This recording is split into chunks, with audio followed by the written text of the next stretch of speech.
국민의힘에서는요, 이 소비 쿠폰, 이 선심성 현금 살포자, 이 노골적인 포퓰리즘이라며 날선 비판을 했습니다. 한번 들어보겠습니다. 입으로는 협치, 손으로는 폭주, 민생은 핑계, 특할비가 본심이라는 말이 결코 가장이 아님을 스스로 입증한 셈입니다. 추경 안에는 소비 쿠폰이라는 선심성 현금 살포가 포함됐고 야당이 요구한 실질적 민생 예산은 철저히 배제됐습니다. 국민의 세금을 들고 표를 사려는 노골적인 포퓰리즘, 그저 선거용 돈풀기에 불과합니다. 이번 추경은 고물가와 경기 침체에 시달리는 국민을 위한 것이 아니라 철저히 정치 셈법 아래 나라 곳간을 거덜낸 예산 폭주에 불과합니다. 더불어민주당은 국민 앞에 즉각 사과해야 합니다.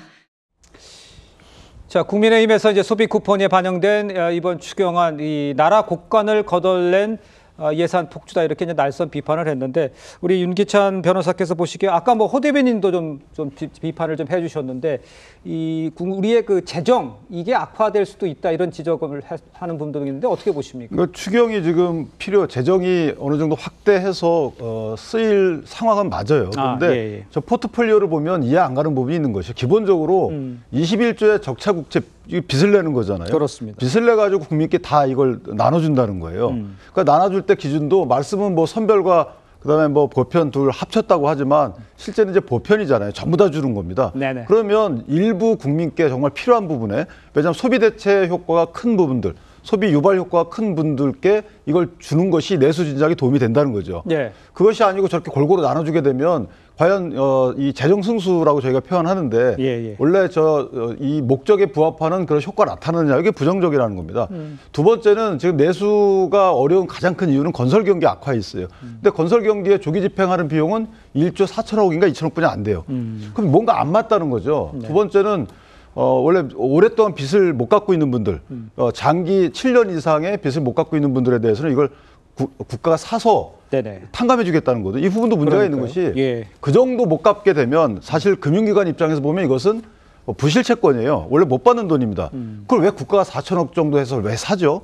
이 부분도 문제가 있는 거예요. 도덕심, 뭐 도덕적 해이 이런 걸 떠나서 굳이 국가가 돈 들여서 살 필요가 뭐 있느냐. 원래 금융기관이 못 받는 돈입니다. 그런데 이걸 국가가 돈 주고 사는 것 자체가 문제가 있다는 거고. 그다음에 이제 지역사랑 화폐 있잖아요. 이 부분도 너무 많이 비용이 들어가요. 왜냐하면 1차 추경안 때도 저희가 4천억인가 6천억이 들어있단 말이에요. 그럼 이거를 합치면 1조인데 이 그 지역사랑 그 상품권 사용처를 보면 대부분 병원 등에도 많이 쓴다는 거예요. 그러니까 이게 원래 그 상품권 발행의 목적에 부합하는 그런 식의 결과가 나오지 않기 때문에 조금 더 연구해서 어떤 추계를 갖고 포트폴리오를 짰어야 되는데 너무 급하게 했다는 거죠. 알겠습니다. 급하게 했고 또 원하는 효과, 우리가 마중물이 될 만한 효과를 거두지 못할 것을 걱정하시는 것 같은데 차 교수님께서는 어떻게 보세요? 글쎄요. 뭐 그런 비판도 상당히 뭐 일리가 있어 보이긴 합니다만 이재명 정부 입장에서는 대선 때 공약을 그렇게 했잖아요. 정부의 적극적인 재정 역할을 통해서 이 서민들의 민생을 분명히 회복하는 데 앞장서겠다는 대통령의 다짐에 대해서 국민들이 표로 밀어줬기 때문에 그걸 갖다가 실천하겠다는 의지가 저는 뭐 실행이 당연하다고 보는 것이고요. 그리고 또 하나는 그 당시 그 상대 후보였던 국민의힘 김문수 후보도 제 기억으로 35조를 적극적으로 하겠다고 이야기를 했거든요. 그렇다고 한다면 만약에 국민의힘이 승리를 했을 경우에 그럼 국민의힘은 그럼 추경을 어떻게 포트폴리오를 짰을까?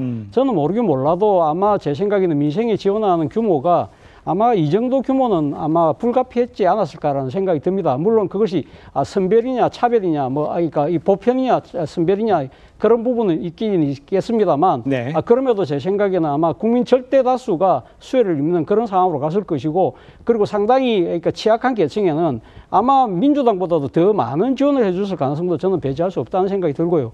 그리고 또 지금 악성 채무로 지금 그 고통을 받고 있는 서민층들에 대한 일종의 구제금융의 성격 같은 경우는요.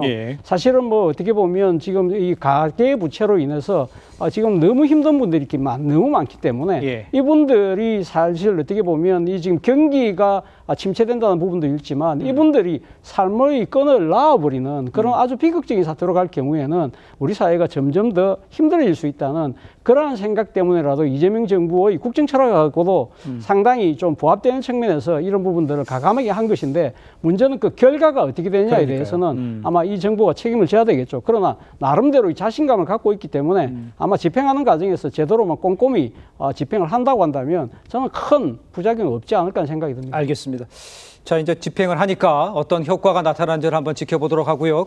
자, 그런데요, 이재명 정부의 이 첫 주경안에는 이 과거 민주당이 전액 삭감했던 이 대통령실과 검찰, 또 이 경찰 등의 특수활동비 있었습니다. 이게 복원이 되자 국민의힘에서는 이 내로남불이라고 이 강하게 비판을 했고요. 우상호 정무수석 입장을 바꾼 것에 대해서 사과하는 모습도 있었습니다. 함께 보도록 하겠습니다. 특활비 예산 없어도 국정운영에 전혀 지장 없다고 했습니다. 기억하시죠? 이제 와서 대통령실 특활비가 필요하다고 느끼셨다면 그때 삭감했을 때 국정에 대한 전면적인 발목 잡기와 방해가 작심한 거라고 다들 생각하시지 않겠습니까? 법무부, 대통령실 등 권력기관의 특수활동비, 특정 업무 경비, 업무 추진비 등 예산을 전액 삭감하고 문제된 특활비, 어디다 쓰는지도 모르는 특활비를 삭감한 것인데 이것 때문에 살림을 못하겠다고 하는 건 사실 좀 당황스러운 얘기죠. 저희들의 입장이 바뀌게 된 거에 대해서 국민들에게 죄송하게 생각합니다. 그래서 막상 이제 운영을 하려고 하다 보니까 여러 가지 어려움이 있는 건 사실입니다. 앞으로 우리가 하는 일이 있어서 많이 바꾸는 일이 없도록 더 신중하게 잘 이렇게 해나가겠다 이렇게 또 약속드리겠습니다. 그러니까 이제 그때와 지금이 왜 다르냐 이런 얘기잖아요. 이제 국민의힘에서 이제 내로남불이다 이런 비난을 이어가고 있는 이유인데 이제 화면을 좀 보시죠. 민주당이 삭감을 했던 이 대통령 비서실 또 법무부, 경찰청, 감사원 특활비 105억 원을 이 복원했기 때문입니다. 민주당에서는 과거에는 이 불투명하게 운영이 돼서 삭감이 됐고 그런데 이제 복원해서 이제 필요하다 이런 얘기인데 글쎄요 이제 지적이 있잖아요. 어떻게 답변하시는겠어요, 우리 의원께서? 네, 지금 말씀하신 게 국민의힘에서 제기를 하시는 게 왜 다르냐, 그때와 지금이 왜 다르냐. 상황이 많이 달라졌죠. 전 분명히 다르다고 봅니다. 네. 더불어민주당에서도 윤석열 대통령 임기 초반부터 예산을 삭감했던 것이 아닙니다. 네. 1차 때는 분명히 특활비 예산이 그대로 나갔었고요. 그래서 처음에도 어떻게 보면 저희가 뭐 총리 인준 같은 경우도 뭐 무난하게 통과가 됐었고 특활비 예산도 통과를 했었죠. 네. 하지만 윤석열 정부 2년, 3년 차가 지나면서 국민 여러분들이 많은 의심을 하게 됐습니다. 특히 윤석열 전 대통령이 만든 뭐 관저라든지 불법 신축된 뭐 미등기 건물들이 있었다. 그리고 지금 나오는 것이 뭐 대통령실 뭐 근처에 스크린 골프장이 있었다. 뭐 이런 얘기까지 있었는데요. 그런 의혹들이 있었고 국민 여러분들의 의심이 있었습니다. 그렇기 때문에 당시에 뭐 삭감을 했던 것인데 예. 그때 제출했던 것에서 80억 정도를 삭감을 했었어요. 근데 이번에 이재명 정부에서는 대통령실의 예산을 40억 정도로 이제 배정을 했습니다. 그렇기 때문에 그 부분에 있어서는 분명히 상황이 달라졌다. 그리고 지금 우상호 정무수석이 얘기한 것처럼 분명히 죄송하다고 국민들께 또 말씀을 드렸습니다. 그렇기 때문에 이 상황에 따라서 유연하게 뭐 정치는 생물이라고도 하는데 사실 정권에 따라서도 달라질 수 있는 부분이거든요. 네. 하지만 이 부분에 대해서는 사과를 진심으로 드리고 그 비용을 저는 더 대통령실에서도 또 투명하게 이렇게 또 사용하는 모습을 보여야 한다고 생각합니다. 제가 네. 하나 이게 민주당에서 사과하고 끝내야 될 일이에요. 왜냐하면 국정 발목 잡은 거잖아요. 그 당시에 전체적으로 4조 원을 삭감했잖아요. 본 예산에서. 그 이유가 뭐냐면 2조 원 지역사랑 그 화폐 발행하는 거 안 들어주니까 깎아버린 거예요. 네네. 근데 저 때 82억이 다였어요. 그러니까 82억을 신청했는데 82억 전액을 다 삭감한 거거든요. 예. 문재인 정부 시절에는 97억씩 해마다 사용했는데 그때는 뭐 저 특활비라는 게 원래 사용 내역 영수증 안 내는 거잖아요. 네. 그리고 만약에 그런 부정 사용이 눈에 띄었다면 그 해당 액수만 삭감하면 될 일을 전액 삭감했다는 것은 사실은 보복 아니면 발목 잡기잖아요. 네. 그리고 지금 41억 말씀하셨는데 원래는 91억을 신청했다가 자 41억 이게 91억 신청할 때 6개월 단위예요. 자, 1년 예산이 6개월이 지났기 때문에 6개월치 91억을 신청했다가 야당이 이제 반대하니까 예. 야당이 반대하니까 이제 41억을 줄인 거예요. 만약에 반대 안 했으면 그대로 갔겠죠. 그러니까 이게 뭔가 앞뒤가 안 맞는 거고 저거는 사실은 글쎄요. 뭐 똑같은 상황인데 특활비를 어떻게 쓸지 모르겠지만 그럼 영수증 다 첨부해서 국민께 공개할 건가요? 못 하는 거거든요, 저거. 그러니까 그 당시에는 비판을 위한 비판이고 발목 잡기를 위한 묻지마식 전액 삭감이었다. 예. 그러니까 지금 얘기하는 게 그때 삭감했을 때 진짜 그야말로 발목 잡기라고 생각할 수 있었을 것 같아요. 그런데 상황이 바뀌어서 정권 잡았는데 다시 특활비를 부활한.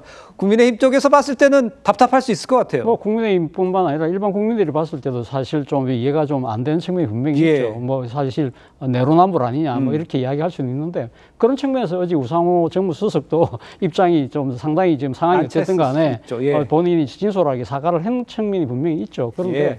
사실 뭐 지난해 연말에 일정에 뭐랄까 예산심의부 관련해서는 그거는 뭐 일방적으로 그러니까 민주당이 밀어붙였다는 측면도 분명히 뭐 결과론적으로 그렇게 이야기할 수 있지만 사실은 예산심의권은 국회가 갖고 있는 거고 예산 편성권은 정부가 갖고 있는 거잖아요. 네. 그렇다고 한다면 어떤 식으로 하면 주고받기에 타입이 되어야 되는데 기본적인 전제는 그러니까 야당이 할 수 있는 여러 가지 뭐 정액이라든지 이런 부분들은 일단 절대 안 된다는 식으로 딱 선을 끊고 놓으니까 그 일상 뭐 더 이상 대화의 여지가 없으니까 네네. 결국 야당이 할 수 있는 것은 그러면 지금 정부 원안에서 깎는 것밖에 안 되는 거잖아요. 그렇다고 한다면 깎는 거라고 하면 야당이 생각했을 때 가장 불투명한 부분을 깎을 수밖에 없는 그런 정치적인 그런 상황도 있었다는 것이죠. 그렇기 때문에 이런 부분들에 대해서는 앞서도 제가 이야기했던 대로 민주당이 이걸 부활하는 부분에 있어서는 사실은 내로남불이라는 측면에서 자유롭지 못하기 때문에 사과를 한 건 맞는 것이고요. 네네. 저는 궁극적으로 저는 앞으로 이 특수활동비라는 부분 자체가 해마다 이 예산 때마다 시비가 되는 거잖아요. 그렇다고 한다면 이 규모를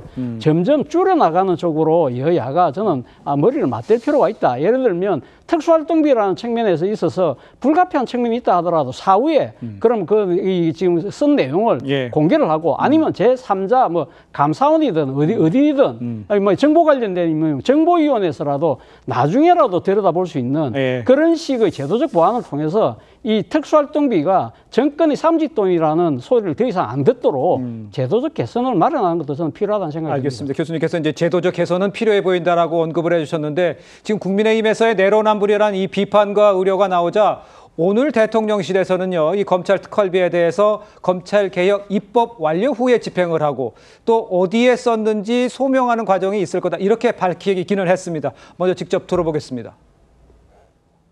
법무부는 검찰청의 특수활동비 경우도 검찰개혁 입법 완료 후에 이제 집행하겠다라고 되어 있고요. 그러니까 국회와 법무부, 검찰청 이런 의견들을 함께 고려해서 이런 부분에 대해 책임 있게 쓰고 소명하는 과정이 있을 것이다. 자, 그런데요, 민주당 민영배 의원은요, 내란 검찰의 검찰 특수활동비라는 이 결국 뭐 이런 먹이를 줄 수 없다 이러면서 비판의 목소리를 내고 있습니다. 민 의원은 민주당 내부에서도 이견이 많다고 했습니다. 그러니까 이견이 많다는 게 저 특수활동비를 검찰에는 못 준다 이런 얘기이지 않습니까? 우리 호 대변인께서 전체적으로 특활비에 관해서는 어떤 입장이신지요?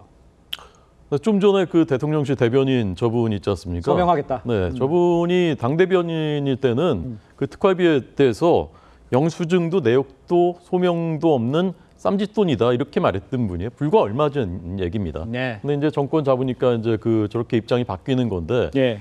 특히 이제 검찰 특활비에 대해서 뭐 내란 검찰에 뭐 먹이를 줄 수 없다 이렇게 얘기하는데 내란 검찰이 도대체 어떤 검찰이 내란 검찰입니까? 검찰이 비상계엄에 어떤 그 관여가 있었습니까? 예. 비상계엄 있자마자 제일 앞장서 수사했던 게 검찰인 거 아닙니까? 네. 지금 검찰청에 있는 검사들은 다 내란 검찰이고 그러면 중수청, 기소청 나눠서 거기 소속되면은 내란 검찰이 아닌 것인가요? 예. 지난달인가 이런 기사 있었습니다. 올해 1월과 2월에 마약사범 검거가 20%나 줄어들었다는 겁니다. 네네. 20%나 전년 대비해서. 네. 왜 그러냐?